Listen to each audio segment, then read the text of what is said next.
When did that happen? Well, I had been planning a milestone video for my top 10 favorite anime ever since I hit 2k. I just didn't expect it to become a thing so soon, but it is, so here we are. This is the next video topic now.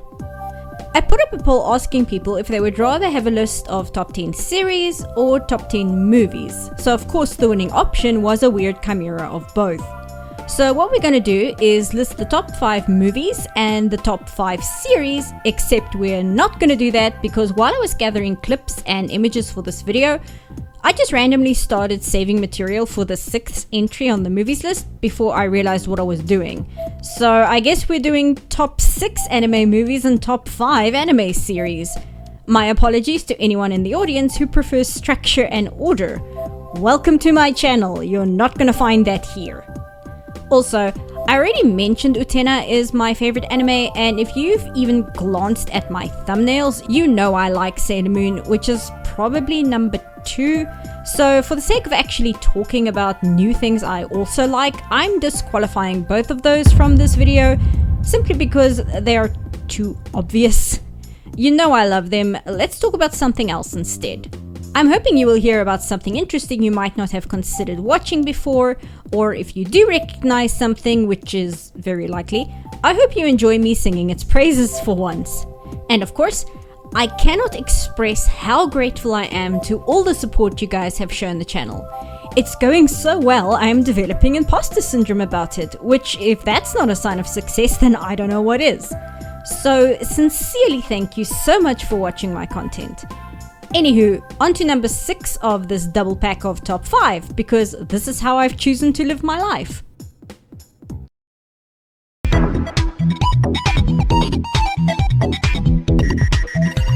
Okay, so Metropolis is a German film released in 1927, and although not the first science fiction film ever made, it is considered one of the most influential.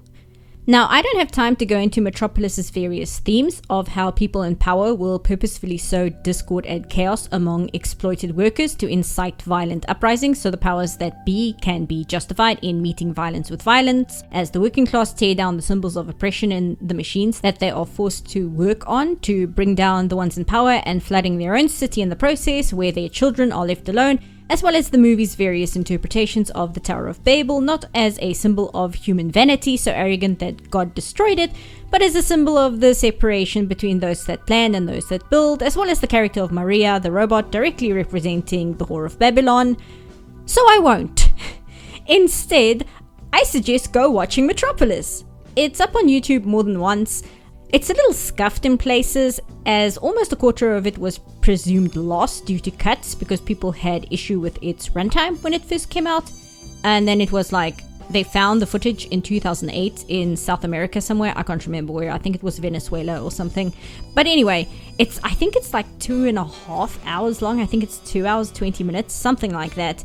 And when it came out, people really had a problem with that length, and it does drag a bit, but meanwhile, you have Greed over here with its 9-hour runtime.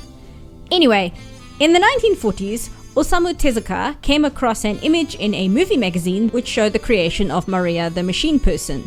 He really liked the visual and the name Metropolis, but he didn't actually see the movie. So being 21 at the time, I believe he was still studying to become a doctor at this point, he wrote one of his first long-form stories at 160 pages.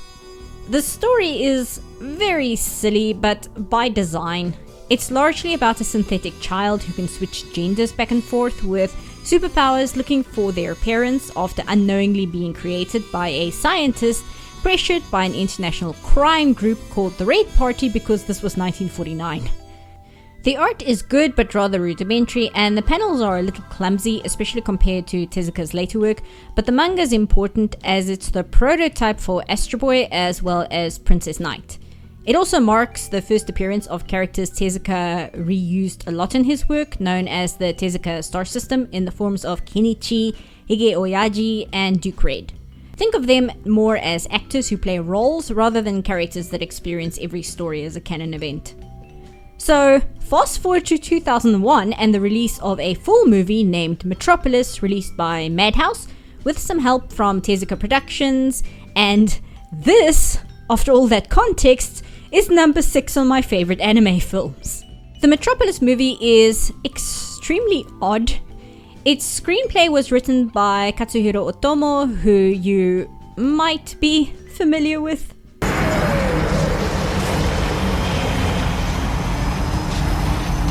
And directed by Rintaro, an extremely prolific anime director and co-founder of Madhouse, whose career spans from his first feature film, Mighty Atom: The Brave in Space, from 1964, up until, well, now. He just had a short film come out in March of this year. Metropolis is not a direct adaptation of the 1949 manga and incorporates a lot more from the 1927 silent film, but it's also not a direct adaptation of the silent film either, nor is it a perfect blend of both of them, as it presents several unique story elements and characters not found in either of its source material. It also incorporates a lot of silent film technique, such as irising in on objects of interest, as well as its musical score incorporating a lot of classical jazz, neither of which were things that were used in the original Metropolis film. I went down to St. James Infirmary. The film focuses on the vast separation between the ones in power and the working class, with some characters being direct representations of characters in the silent films, most notably Duke Red being in the same role as Jo Fredriksson. But it also expands on a topic introduced in the climax of the manga, which wasn't so much a theme of the story as it was something Tezuka thought would be a cool way to end his story, which is one of my favorite topics in media: transhuman existentialism, or in other words, sad robots. We are a created life. We are a philosophical issue. 私は誰?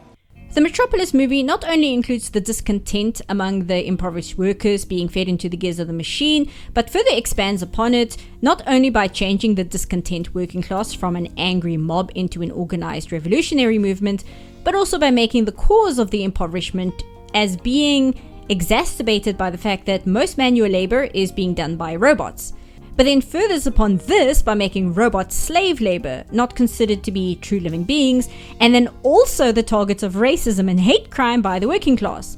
Kinda like what Detroit Become Human set up in the very beginning of the game, if Detroit Become Human actually bothered to address the economical imbalance it introduced in its story, but then didn't actually include in any of its narratives, and mostly had as background set tracing to explain the prejudice robots face without actually having that conversation.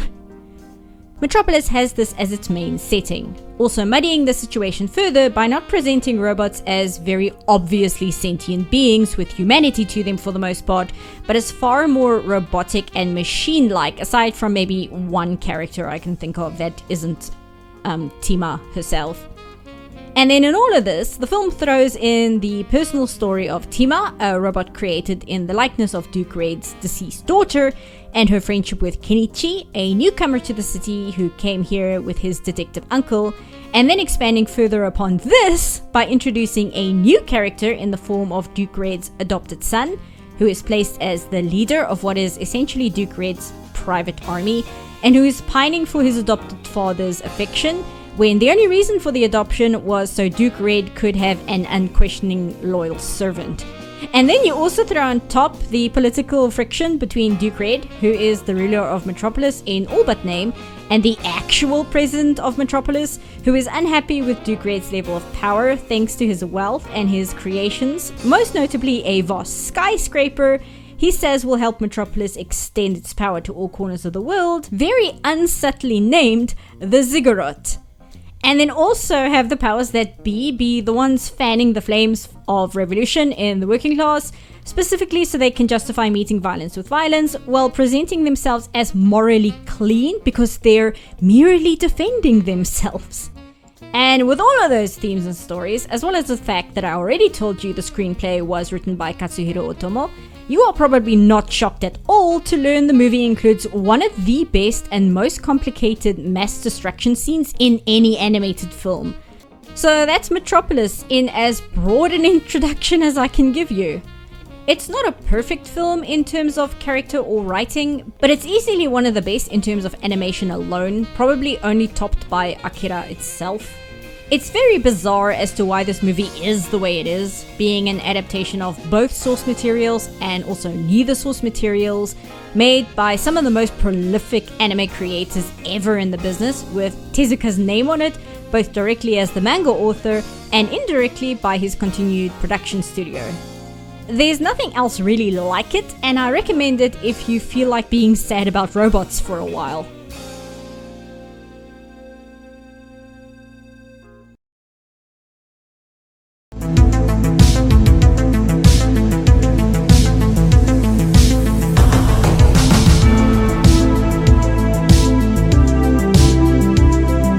You guys already know what Trigun is, and if you don't know what Trigun is, you really should look into what Trigun is. Airing on Toonami pretty much back to back with Cowboy Bebop, the two shows share such a weird connection with each other. In the early 2000s, when I was downloading AMVs off of Napster, there were so many crossovers made with the two shows that for a very long time, I actually thought they had a crossover OVA or something. Trigun, Cowboy Bebop, and Outlaw Star all seem to share the same DNA between them, despite not actually having anything to do with each other. Not just as they were all on the same Toonami roster on American television, but also in themes, character design, and at least to some extent topics, despite not having the exact same tone. Trigun is vastly more comedic than Cowboy Bebop, for instance. You know, before the crying starts. And it's weird, because this connection these three shows share doesn't really extend to other anime released during this time. I'm sure there's a topic of conversation as to why in there somewhere, but we're just going to talk about Trigun. Trigun is a sort of sci-fi, post-apocalyptic, old-timey Western anime, in which we follow Vash the Stampede, known as the Human Typhoon, due to the fact that whenever he shows up somewhere, things tend to get completely destroyed, leading him to be the most wanted man alive. The story starts with two female insurance agents trying to track him down because the destruction that follows him is putting their insurance agency in financial danger. We very quickly learn that Vash is not exactly a violent madman destroying towns out of some weird bloodlust, but is instead, well, an idiot. もうやめましょうよ。だってこの世はラブ&ピースだ。Love and peace! More importantly, Vash is an idiot who has completely sworn to never kill anyone. Something easier said than done in a sci-fi setting where there are Old West post-apocalyptic Mad Max gangs out there and you have a $60 billion double-dollar bounty on your head. The plot of the show is about us, the audience, learning more about who Vash is, where he came from, where exactly we are in this weird anachronistic setting, how it's tied to Vash, why he's sworn to never kill anyone, and the presence of the main villain who has personal ties to him. I've seen Trigun described as the anti-badass anime. Vash himself is a badass, make no mistake. He may be an idiot, but he is an insanely skilled idiot. But rather than showing Vash as this Schwarzenegger-style action hero who beats up bad guys and saves the day, Trigun is an anime about pacifism. And not pacifism in a passive way, but pacifism in a proactive way, if that makes any sense. As in, it's not simply refusing to do something, but instead making the active choice of non-violence, even though violence sometimes seems like the only option. It's about the personal cost of honoring all life, as well as the personal cost of if you should ever be forced to go against your personal morals. The joke of love and peace is very much the comedy of the show, but it's also the sadness that the show slowly spirals into, much like Vash himself.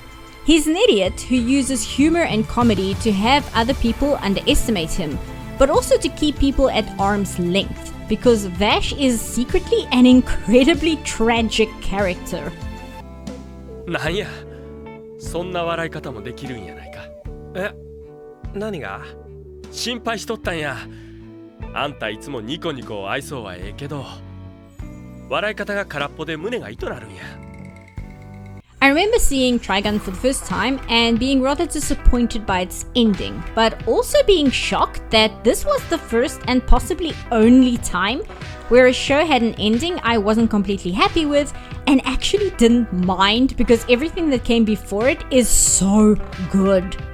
These days, I think the ending of the show is exactly what it needs to be in terms of the events that happen. It's just a little rushed due to the manga not having been completed yet when the show came out. Anyway, Trigun is great.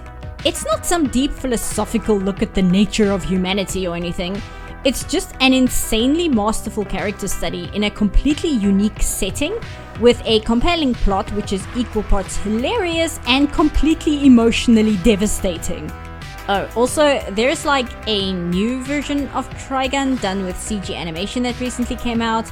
People seem to like it apparently. I haven't watched it yet. I just know they spoiled the entire mystery of the original show's setting and main villain in the first episode, which is a choice. I heard the writing's pretty good though, so I'll watch it at some point and might probably begrudgingly enjoy it, despite the, you know. If nothing else, I'm just glad that a new adaptation has people talking about Trigun again. That's how you keep franchises alive, people. And I'd rather have a CG adaptation of Trigun than have it become a forgotten relic of anime past. Too many great shows have become lost to time in the collective consciousness just because people aren't talking about them or don't make the effort to watch the truly incredible content out there, rather than just checking out the 50th isekai and or shonen that came out this quarter. Go watch Trigun! Love and peace!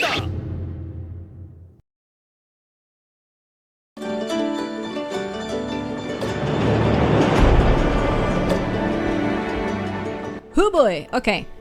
Night on the Galactic Railroad is a 1985 film based on the manga, based on the novel, by Kenji Miyazawa, which was originally written around 1927. Except in the movie, the two main characters are cats for some reason. So how do I explain this movie?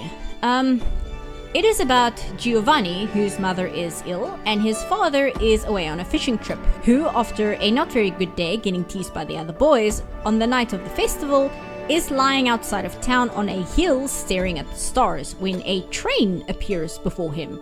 He gets on board and is soon joined by a friend of his who stood up for him against the bullies earlier named Campanella. And then they travel the metaphysical galaxy in which things happen completely on dream logic in a way I have never seen better represented on screen before, as the train makes its way to its final stop, which will be true heaven. All the while, Giovanni and Campanella meet various passengers as they board and depart, and have long conversations about existence and identity and death. Yep. This movie almost lost me the first time I watched it because the first half hour is very slow, with very little dialogue, which I normally can handle fine, but for some reason I felt drew out just too long here. But as soon as Giovanni and Campanella board the train, everything else in the film flows very nicely. And, well, that's it! There's no real central plot to the movie other than Giovanni and Campanella traveling to true heaven and wondering what it'd be like as they go. At one point they're joined by a nursemaid and two children who we very quickly figure out were passengers on the Titanic who didn't survive. And at another point we meet a man who catches cranes. And at some point they find their teacher excavating fossils, all while discussing the nature of existence and happiness and self-actualization and death, and that's it! Basically think The Little Prince, but, with cats. I have no idea how else to explain this movie. If you're in the middle of dealing with an existential crisis, this movie is either going to mess you up permanently or it's going to comfort you in a way that few other things can. No guarantee which one of those will be the outcome for you. Alternatively, if you're not going through an existential crisis, maybe it can give you one. Either way, I recommend it. You'll cry a lot. This entry is very short, but I genuinely don't know how else to talk about this film other than to say, go watch it. It'll mess you up. Go hug your loved ones.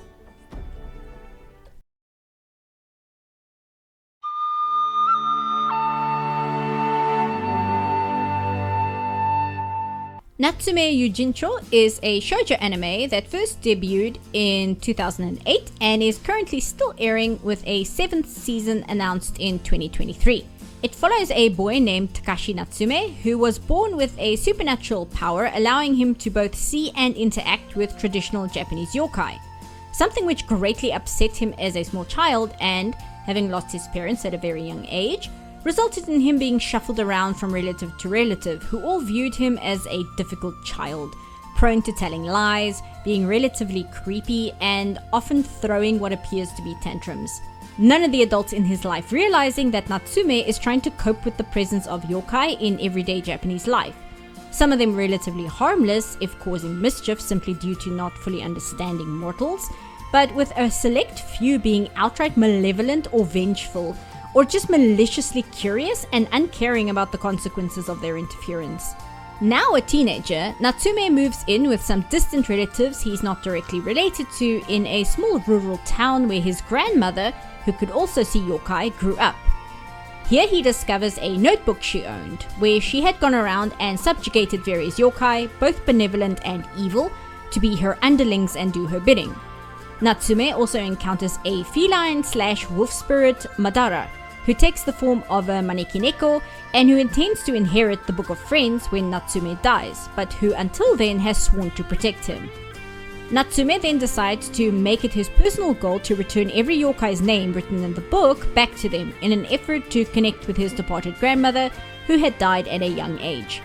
In the process, Natsume gathers allies among the local yokai population, while also growing closer to the humans he now finds himself living with and slowly overcoming his past of childhood neglect and abandonment. The show is partly relaxing Japanese countryside, partly dedicated to keeping alive traditional Japanese folklore, partly about the ability to heal from trauma and learning to build personal connections and bonds with people who genuinely care about you, and occasionally facing up against traditional Japanese horror elements. The show was recommended to me many years ago because I'm a fan of the 90s Moomin anime/cartoon, and I think that's a good way to represent it. Except with more childhood neglect. But even the topic of neglect and abandonment is never pushed into the extreme of full-on abuse, although the topic of neglect being a form of abuse is on full display here. But my point is, Natsume's childhood isn't presented with the same emotional intensity as, say, Chise in The Ancient Mage's Bride, who is pretty similar to Natsume as a human that can see the fairy world. Nor is it the same level of the incredibly upsetting abuse of Kaio in Erased. The way Natsume's childhood is presented within the show is not as visceral in its trauma, but the show never belittles the level of sadness and damage it's done to him. Rather than putting a spotlight on how cruel adults can be towards children, it's just all the more tragic in how mundane and ordinary it all is. 俺には気にせず言ってくれ。俺、自転車乗れないんだ。なんで？なんでって、ああいうのは後ろを押さえてくれる人がいないと乗れないだろ。But Natsume Yojincho is not about abuse. It's about healing, both emotionally as well as in a much more literal way spiritually. In his quest to return the names of the yokai, Natsume builds bridges and helps the relationships between the spirits of the natural world and the town itself, completely unknown to the human residents, while also, for the first time in his life, forming true friendships with people who genuinely care about him and his well-being. Meaning that scenes where Natsume is facing off against a massively destructive yokai is equally as important as his new friends recognizing when someone Natsume used to know in an old school is not visiting him with good intentions. こっちでは友達できたんだ。おい、どういう意味だよ。 There are a few anime out there that focus on Japanese folklore and yokai, but often they tend to lean either completely into horror, or at the very least will have an air of eeriness about them closer to a ghost story. Natsume Yojincho is instead a gentle and comforting show about mending old wounds and building new bonds. The closest show I can compare it to is the aforementioned Ancient Mage's Bride, but with less intensity and unfortunately no monster boyfriends. I haven't caught up with all of it, but last I remember I've seen at least 40 or so episodes, so I think I can say with pretty good certainty that it's well worth your time. Despite the subject of traumatic childhood, I wouldn't describe the show as upsetting or confronting. Its number one focus is to bring comfort and relief, not expose you to trauma as it happens. Natsume is not a character who is just a victim of childhood neglect. Natsume is a character who is healing from childhood neglect. And that remains the core focus of the entire show, even when some of the yokai lean more towards horror than light-hearted hijinks. Also, Natsume Yojincho has one of my favorite anime outros.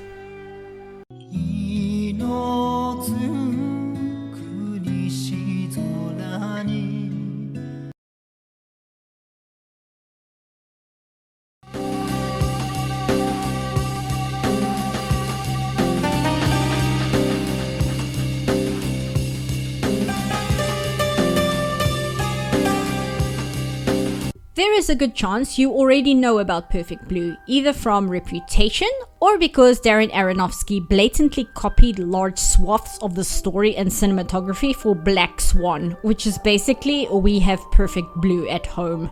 Perfect Blue is a psychological horror, and right off the bat, I'm gonna put a giant trigger warning here that if you are someone who struggles with any kind of derealization or DID, please do not watch Perfect Blue. The psychological part of the psychological horror is specifically about the bending and breaking of someone's perspective of reality and the disassociation with the self. So if that or paranoia are things you struggle with, feel free to skip to the timestamp to go to the next entry. And this is your official warning that you should absolutely not watch this film. Perfect Blue is about a young woman named Mima, who is right at the point of leaving her relatively successful idol group Cham to instead pursue a career as an actress. She manages to land a role in a crime drama playing a psychologically troubled character who, after being raped, experiences a mental breakdown. The role is extremely emotionally taxing on Mima, as well as her manager Rumi, who is not happy that Mima is tackling such a dark role directly off of Cham. On top of the emotional and mental demands of this new role, one of Mima's fans becomes enraged with her abandoning her innocent idol role and transitioning to such dark content and begins stalking her. At the same time, an anonymous fan site pretending to be Mima's personal blog begins describing her everyday actions in disturbing detail.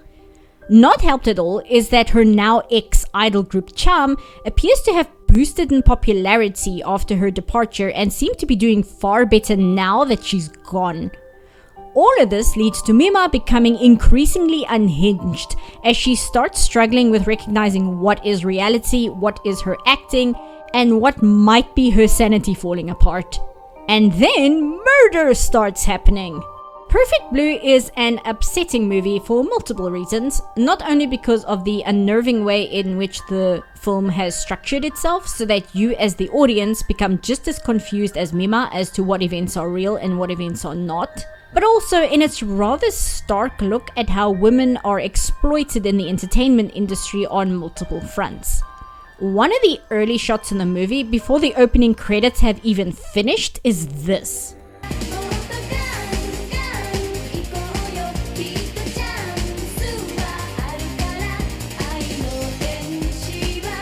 The commercialization of women, although not the central point of the story, is a major factor. From Mima's career as a clean and innocent pop idol presented to make her appealing to her male fans, to her playing a character in a crime drama who is violently assaulted, to her being booked to do a photo spread for a magazine which devolves into a nudity shoot, done to help separate her from her innocent pop idol public image and help cement her as a more serious actress.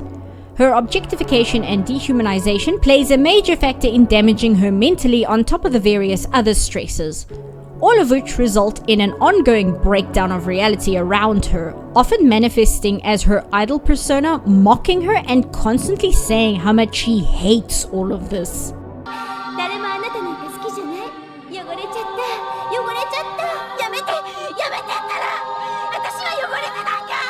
Oh, and also the murder thing.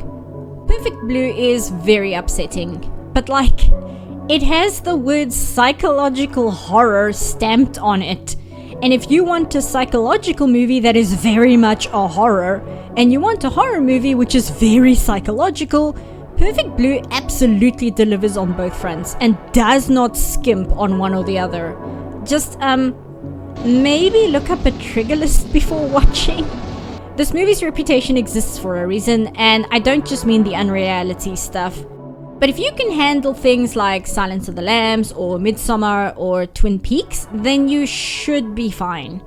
Just be aware of what you're getting yourself into.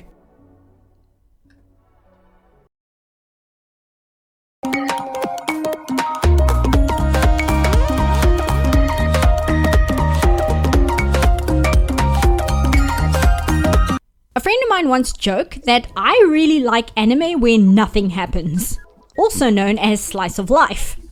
And although Lucky Star is also definitely up there in terms of shows I really love, I gotta give it to possibly the greatest anime where nothing happens, Azumanga Daioh. Azumanga Daioh is about a group of girls going through their 3 years of high school, and yeah, that's about it. And I know that might sound incredibly boring, and yes, but what of it? But Azumanga Daioh is the absolute king of observational comedy. The reason the show blew up in popularity when it first aired and continues to get referenced to this day, both in memes as well as just online vocabulary, My wife. is because despite being about teenagers in a Japanese high school, there is so much to it that is absolutely relatable. 私の方3人でゆかりの方2人ね。ゆかり先生の車の方が広そうだから、あっちの車の方3人じゃないんですか？死ぬのは少ない方がいいでしょ。 Unlike Lucky Star, which is also masterful at making comedy out of everyday observation, every episode of Azumanga has a central topic to it, rather than Lucky Star, which often jumps from unrelated topics. An episode or couple of episodes will follow the girls going to Okinawa for a school trip, or the school sports festival, or attending the annual Hanami. Also, the large cast of characters, not only with the group of high school girls, but also the teachers and classmates outside of the friend group, means there is a lot of breathing room to explore the various different friendships and interactions the characters can have. Sometimes simply putting two unlikely characters who don't often hang out in a situation together is enough for some really hilarious situations. There's not much more to it than that. It's a comedy of everyday life at its best with likable characters. It's just due to how well Azumanga Daioh uses these elements that puts it in the top 3 spots for anime series for me. Not every anime has to be a deep introspection into the nature of life and reality. Sometimes it can just be about a group of friends hanging out and being funny.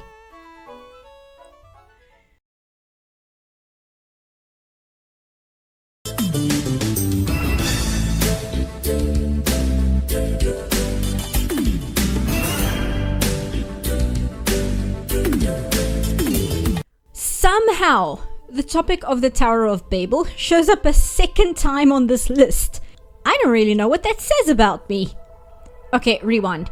So, Patlabor the movie is an extension of a manga and OVA also called Patlabor, which I admit I have not watched in full yet. The setup of Patlabor is that at some point in the near future, using human-piloted mechs called labors for heavy construction is now commonplace. However, with the rise of robotics and the software they ran on, there is now a new form of criminal activity known as cybercrime. This anime came out in 1988. Anyway, instead of just turning your laptop into a crypto miner, when you hack your way into a giant mech meant for heavy construction, things tend to have a little bit more collateral damage. To combat this new form of crime, there now exists the mobile police unit called Patrol Labor, or Patlabor for short. Basically a division of the police department equipped with giant robots. And Patlabor follows specifically Division 2 of the mobile police. Division 1 is considered the A-team and comprises of the superiors, whereas Division 2 is where they send all the rookies and weirdos in the force. You know how in Discworld you have the Day Watch, who are the guys who get the most funding, tend to be better put together and better organized, and instead the Discworld novels mostly focus on the Night Watch, who are a hodgepodge of not just rejects of the police department, but also often rejects of society, but they also happen to be the group of weirdos who actually get shit done. Yeah, same concept here. Division 2 is where the less than stellar officers end up, but they also happen to be the ones who get most things done in the city.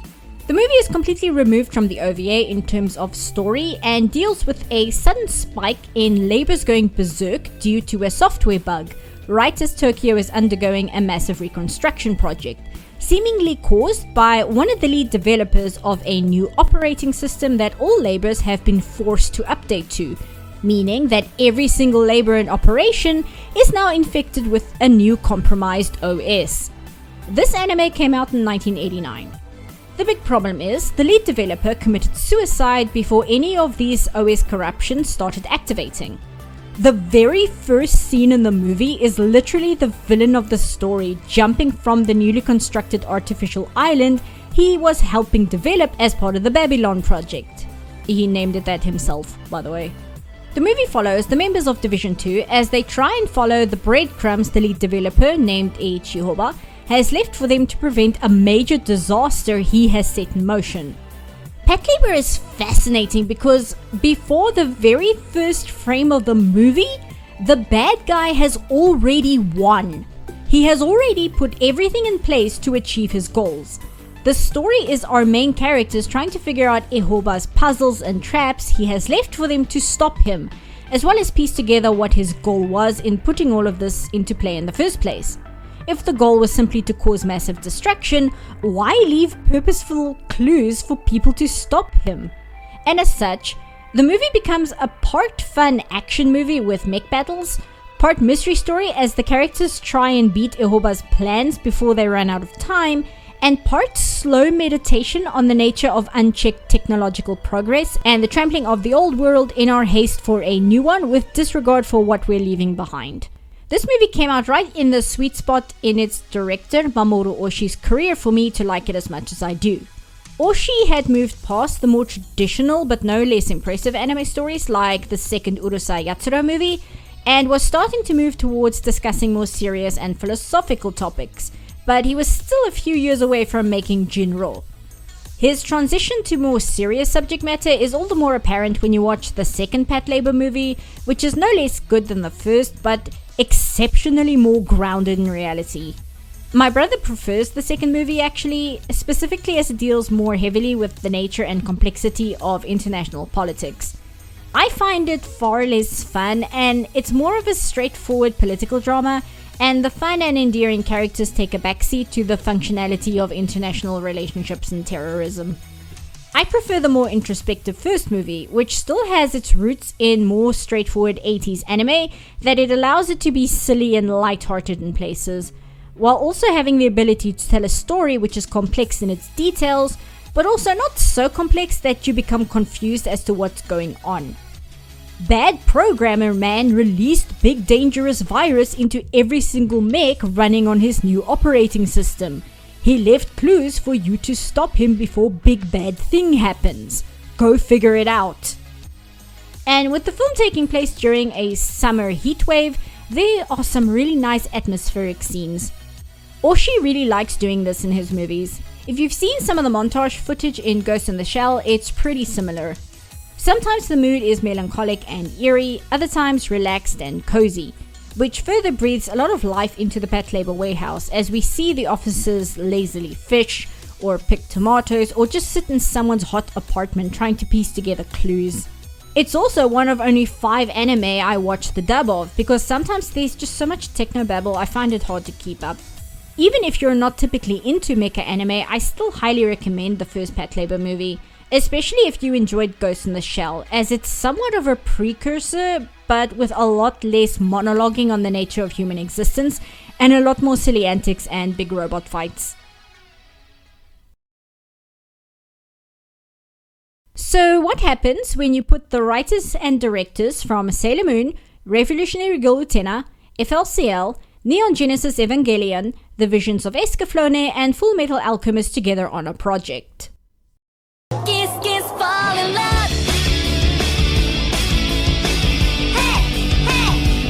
I don't know if this being on the list is a surprise to anyone. In case you don't know, in Japan, a host club is a social establishment where clients pay to enjoy the company of men or women, depending on the establishment. That is, company that does not lead to or result in sex.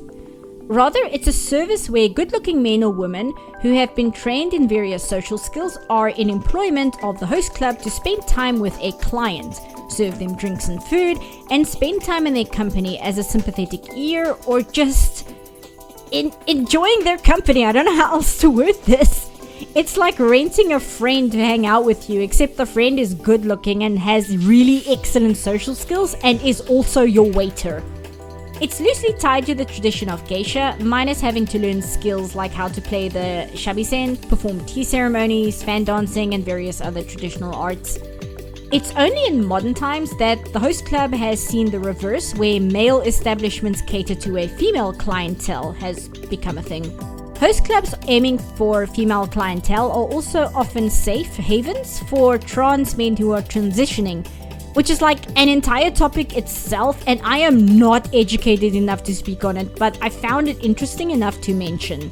Also, you're right in guessing English websites balking at the thought of young men doing something deemed a woman's job, and calling them things such as he-geishas and categorizing women who go to them as being lonely. Which I'm only mentioning because I'm busy grabbing images as I write this, and I'm having to read a lot of really stupid article titles as a result, and it's really annoying.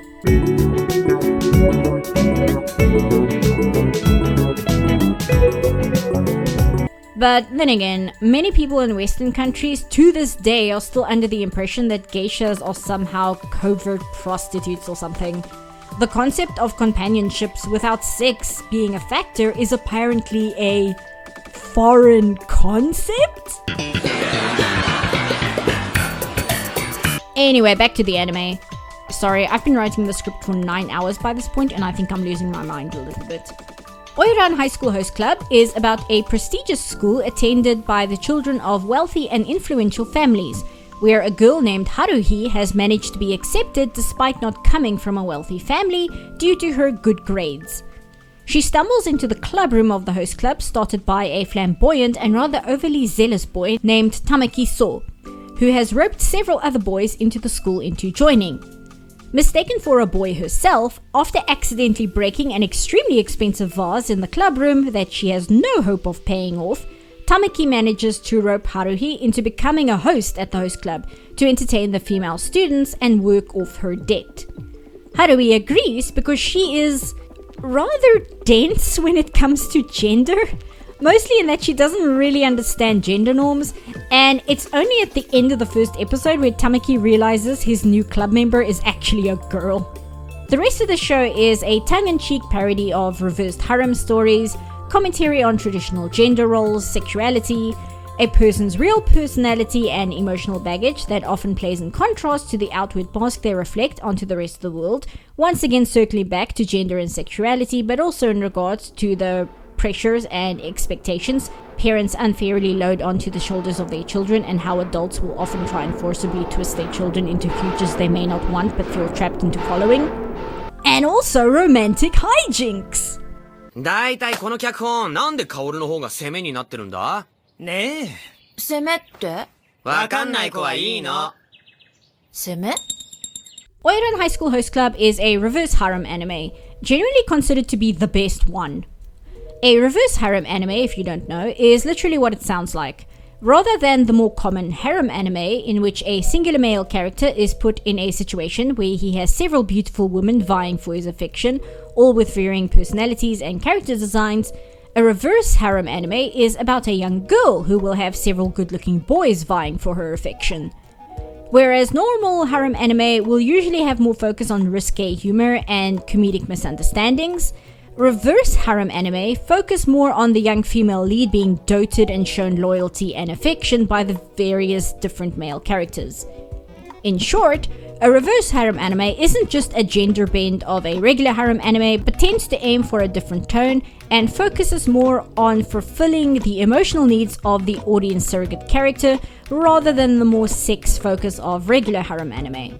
Ouran High School Host Club is an extremely self-aware reverse harem anime, even going so far as to directly address and mention reverse harem as a genre within its own story. But more than just being self-aware and at times a borderline parody of these tropes, Ouran also somehow manages to be the very best version of a reverse harem anime by having all of its characters have deeply complex personality issues completely separate from the main female character. And oftentimes their personal struggles are not even relevant to the lead girl Haruhi's story or as a potential love interest.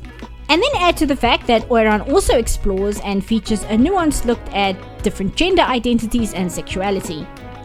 Haruhi identifies as a girl and dresses relatively femininely when not attending the school, where her real gender is a secret to everyone except the other male members of the host club.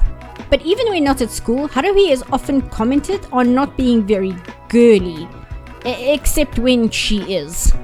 If this show was made today, I think it would go completely without question that Haruhi is non-binary, without you even having to change one single thing about the anime. Add to this the fact that Haruhi lives with her single father, who I am not entirely sure if they are a trans woman who works as a drag queen, or if they are a gay man who works as a drag queen. But at the same time, I think the major takeaway to this is that whatever Haruhi's father is, it sure isn't straight. Ouran High School Host Club is very much a comedy, but like a lot of truly good comedies out there, underneath its silly presentation, over-the-top characters, and absolute shenanigans, lies a story about deeply hurt teenagers dealing with crushing expectations laid upon them by the adult world, either in the direct form of their parents and families, or on a more societal level in terms of gender portrayal and sexual orientation. All the while, you are watching the rather unorthodox, not a romance but totally a romance develop between Tamaki and Haruhi. Refreshingly, Tamaki pledges his undying love and affection for Haruhi pretty early on as soon as he realizes she's a girl. And the rest of the show is watching Haruhi at first reject his apparent Casanova personality, but slowly realize there is more to who he is as a person than how he presents himself, which also becomes true for every other character. Don't worry, you're not going to end up emotionally wrought like watching Utena will leave you, but Ouran gives a lot more to enjoy than just seeing which of the sexy Bishi boys or audience surrogate female character will end up living happily ever after with. Ouran High School Host Club is both a fantastic and hilarious comedy and an honest portrayal of teen drama and growing up, without ever putting you into truly uncomfortable territory the way Utena or Evangelion would.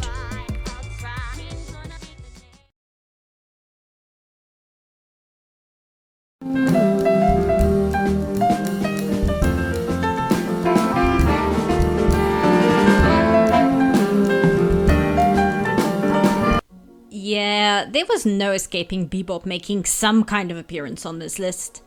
I avoided putting the series on this list because that would have been way too obvious an entry, and I like enough other shows that I felt comfortable not including it. But there is no way in hell I could get away without mentioning Cowboy Bebop the movie. I'm going to assume you already know what Cowboy Bebop is, even if you haven't watched it. The movie takes place somewhere in the middle of the series, but apart from some vague mentions to things in the characters' backstories, it has no narrative connection to what happens in the show, which means you can enjoy the movie without ever having seen the original anime. The movie follows the crew of the spaceship Bebop currently hunting down their usual share of small-scale bounties on one of the cities of Mars, when they witness an oil tanker explosion resulting in some or other bioweapon released on civilians. Pretty quickly, an enormous bounty is placed on the head of the one responsible. Hard up on cash as usual, the Bebop crew decides to track down the bounty and cash in. In the process, however, they stumble into a plot of large-scale cover-ups involving Martian politics and big pharmaceuticals. The plot of the movie is relatively in line with what you'd see in the show. Perhaps on a larger scale, but if this was a shorter episode rather than a movie, it wouldn't be out of place. But what makes the Cowboy Bebop movie stand out is all in its presentation. Much like Patlabor, there are long periods of simply showing off the Martian city atmosphere in a way that perfectly reflects real-world urban environment. Things like the guy selling bootleg t-shirts he has displayed hooked against a chain link fence, or the kids playing in alleys, or the tight cramped streets of the Moroccan Quarter. With extreme care and focus put not only into the environment, but also in character design of just regular people in the background, as well as small world building details in everyday objects. The instantly heating noodle cup being one of my favorites. Furthermore, the blend of detailed world building through visuals blends really great with the soundtrack from the legendary producer Yoko Kanno. Mixed with insanely lush animation and exceptional cinematography and composition of shots, it all comes together into an insanely gorgeous film, even if on paper the plot and events may not seem like much to make it stand out. Of course, this means it's difficult to try and explain in a video because the only real way to know what I'm talking about is to actually watch the film. Which is not a bad thing, as it means it encourages you to actually watch the film, but makes it difficult in terms of trying to convince people to do so. Also, I have no elegant transition to this, but the movie has both my favorite ending sequence of any anime film, which, rather than fading to black at any point, leads you into naturally sitting through the entire credits scroll so it can deliver the final gut punch in its story right at the end. And the opening it's just perfect. What's up, sweet case?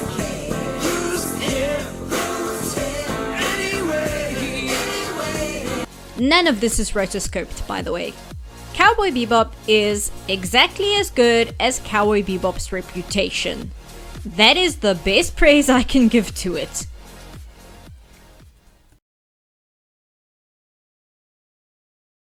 Before we get to the number ones, some honorable mentions. Although, please note, I do actually have a list of top 10 movies and shows, so if some obvious series aren't here in the mentions, they're probably on the list as numbers 6 to 10. Because I can't do anything straightforward and always have to complicate matters.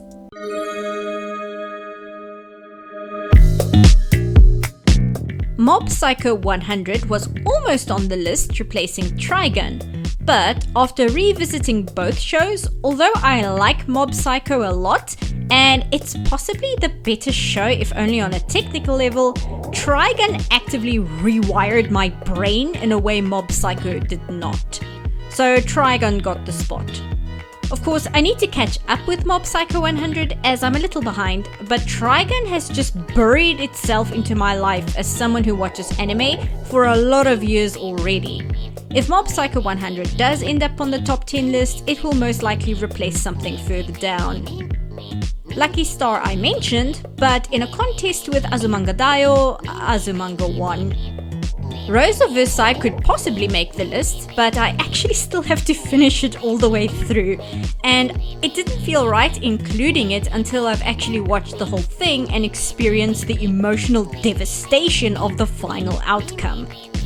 Megazone 2-3 deserves some mention, but I don't actually know how to categorize it because it's neither a set of movies nor is it a TV show, so I don't actually know how to present it in a ranked list.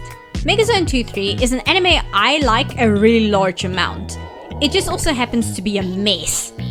At first designed to be a series of episodes, then cut into a singular film, which then got a sequel OVA film, which then got a third OVA, which was 2 episodes, all of which tie into one story. However, every part of Megazone is wildly different from each other in tone and art style, and apart from the fact that they're also nihilistic as hell, they don't really share much in common.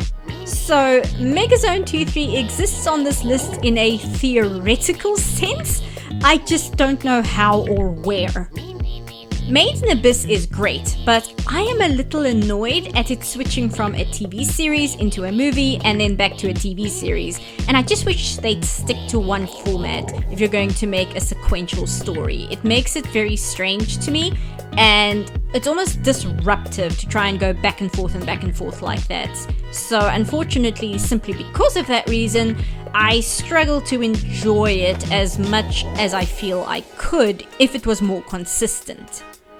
DBZ Abridged isn't a real anime, so it doesn't count no matter how much I love it. Madoka Magica I like a lot, but I feel there is a big difference between an anime that you like and an anime that actively burrows into your flesh and becomes part of your personality like some kind of intellectual parasite. So as much as I like Madoka in a 9 out of 10 way, it never really became something personal to me in the way other shows have that may not be as good as Madoka, but for some reason have just assimilated into who I am as a person. Nyan Neko Sugar Girls would be unfair to all the other entries on the list because we all know it's the best anime ever made. Arigato gozaimasu, you two. I'm very arigato-ful. Hitoshi-san! And with all of that out of the way, here are the number ones.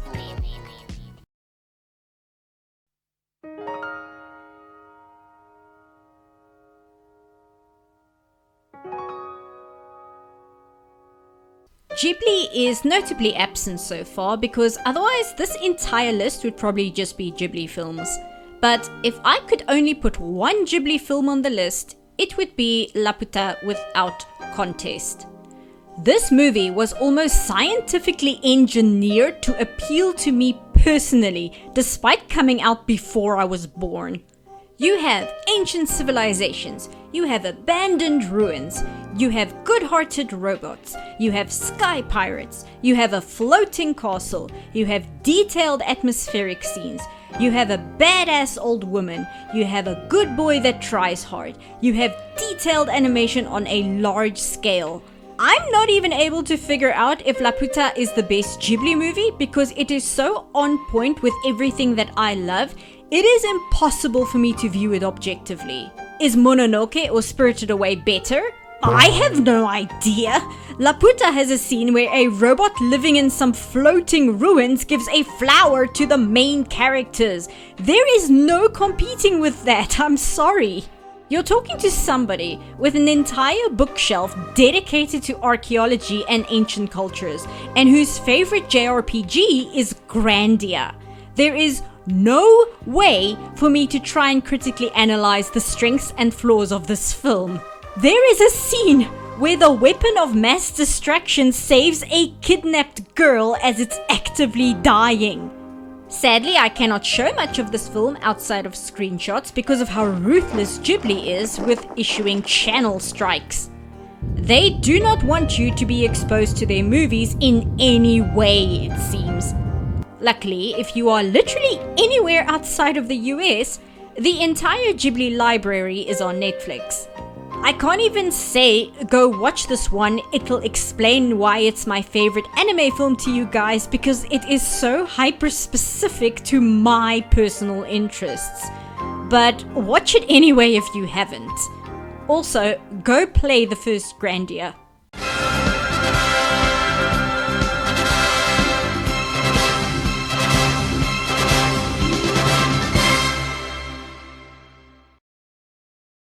And finally, the number one spot for favorite anime series.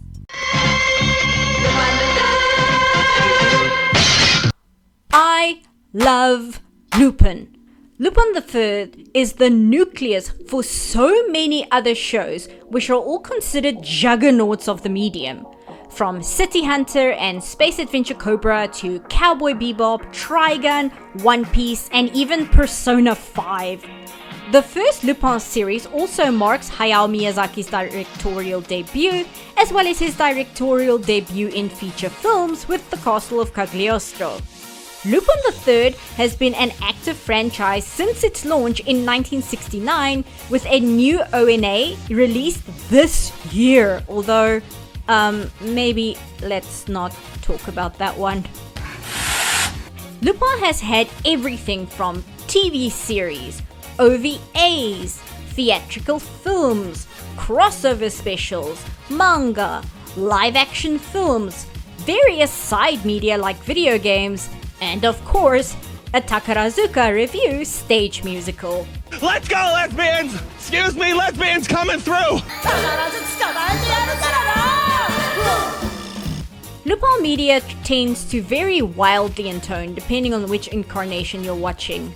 On the one end of the spectrum, you have Castle of Cagliostro, which is a fun action-adventure with characters who are more good-natured pranksters than criminals, and Lupin's personality as a womanizer is instead represented as him being gallant and chivalrous, rather than horny on main bastard man. And then on the complete opposite end of the spectrum, you have Goemon's Blood Spray.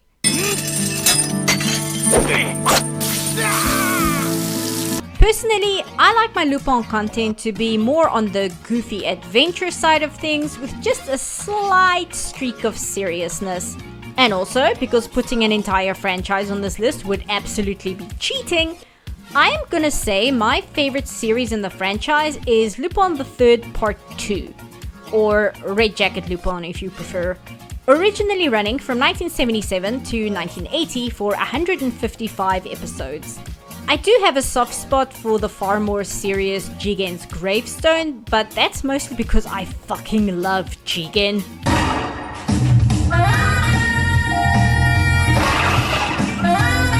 Okay, so if you have no idea what exactly is Lupin III.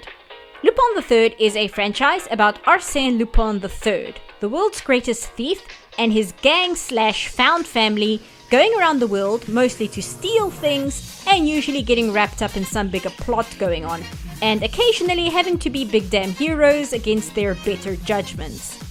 They are relentlessly hunted down by an inspector from Interpol named Zenigata, who has dedicated his life to capturing Lupin and bringing him to justice, and has been semi-adopted by the gang as the annoying but belovable dad of the group. So much so that the gang refer to him as Totchan, which roughly translates into Pops. Oi, Totchan! Mr. Totchan! Totchan! The members of the Lupin gang include Jigen Daisuke, originally a hitman for a crime family located in New York. After some angst-ridden backstory and betrayal, he found himself kicked out and with nowhere to go, which is when Lupin stepped in and, in exchange for his gunmanship and to act as Lupin's bodyguard, he and Lupin became equal partners in whatever heist Lupin has planned next. They are also borderline married. There is also Ishikawa Goemon the 13th, who is a samurai added to the manga when Monkey Punch decided to introduce a more Japanese element to his stories. Goemon originally planned to assassinate Lupin, but due to shenanigans, instead got adopted into the group despite him having zero interest in anything the gang actually steals. Goemon is there most of the time, but will refuse to take part in heists that go against his personal morals, and will sometimes just go off and do his own thing. He is portrayed as extremely stoic and serious, but also incredibly naive and extremely easy to trick. And the last semi-member, but not really member of the gang, is Fujiko Mine, Lupin's on-again, off-again girlfriend, who most of the time will end up betraying Lupin so she can run off with all the spoils of a heist herself. But is generally loyal, I guess, but not really. She would never stab Lupin to run off with the loot, but she will consider it for a few minutes. As for Lupin himself, he is a dangerous combination of complete and utter idiot who is easily led astray by women, and an absolute genius able to always remain one step ahead of everyone else, including his own gang. Lupin does whatever Lupin wants, and depending on the show, can be portrayed as borderline psychotic, but in most incarnations is simply a chaotic troublemaker who outwits everyone around him and is generally here to steal things and have a good time and hopefully get laid in the process. And that's basically all you need to know. Part 2 of Lupin III has no overarching plot or goal to it. It's just taking these really likable characters who bounce off each other well and putting them into situations. Sometimes the situations are fucking insane. Actually, it all began over 2,000 years ago. On another magic night in a shabby stall at the edge of Bethlehem, my mother Mary gave birth to twins, a boy and a girl. I was born with fangs. And sometimes the situations are incredibly well thought out and tense. There's a great episode where Jigen is supposed to be taking part in a duel against another gunman, but the border of the country is closing and Lupin refuses to leave him behind. So Lupin steals his gun and dismantles it, leaving the gun pieces behind him, so Jigen is forced to follow him to the border gate to put his gun back together so he can shoot the person trying to kill him. Did I mention Jigen and Lupin are borderline married? Okay, I'm mostly joking, except when I'm not. They seem to be very good friends. Not every episode of Part 2 is good, of course. Most of the episodes tend to be middle-of-the-road fun adventures with 1 or 2 episodes that really shine, but also includes a fair amount of duds. And when I say duds, I mean duds. But luckily, with 155 episodes, it's very easy to just move on from a bad episode into a new one that's a lot better. And hey, with 50 years of content, if late 70s anime isn't something you're able to handle for whatever reason, there are far more recent shows to enjoy instead.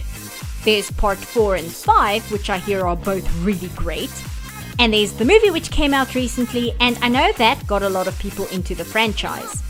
And if you want something far darker and mature, there's the Woman Named Fujiko Mine series, which I've heard nothing but praise for, even though it's not what I want from a Lupin show. Jigen's Gravestone is pretty great too. Goemon's Blood Spray is apparently also good, but the violence is really visceral and it makes me cringe a little.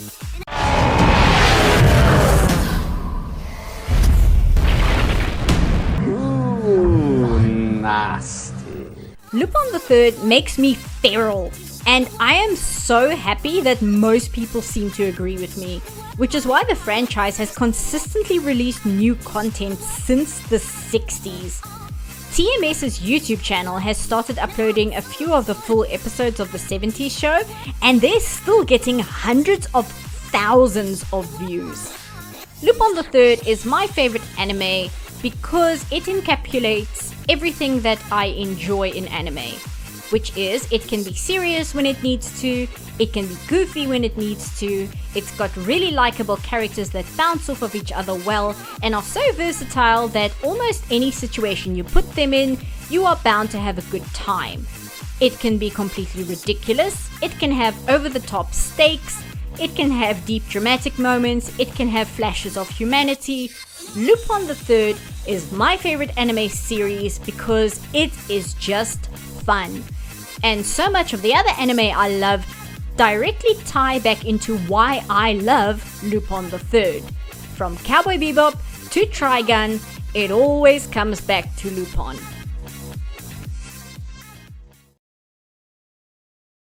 And that's it for my favorite anime. I'm sure I rambled on way too long about some of them, but if nothing else, that should either give you some recommendations of things to watch, or give you some insight into what my tastes are beyond just Sailor Moon and Utena. Maybe if and when I hit 50k subs, we'll talk about my favorite manga or something as well. Thanks for hanging out, and a genuine and deep thank you for supporting my channel and my videos. It means a great deal to me, and I am so happy people are interested in what I have to say about animation.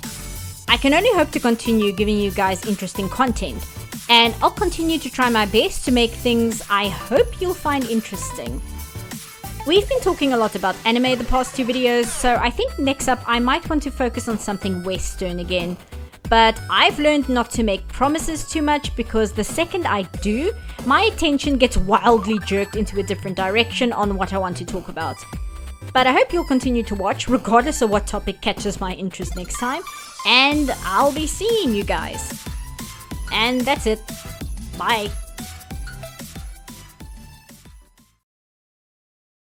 Special thanks to top patrons Trey Windhall, Full On Cool, and me and my Gaster. And thank you again to all patrons at every tier as well as YouTube channel members.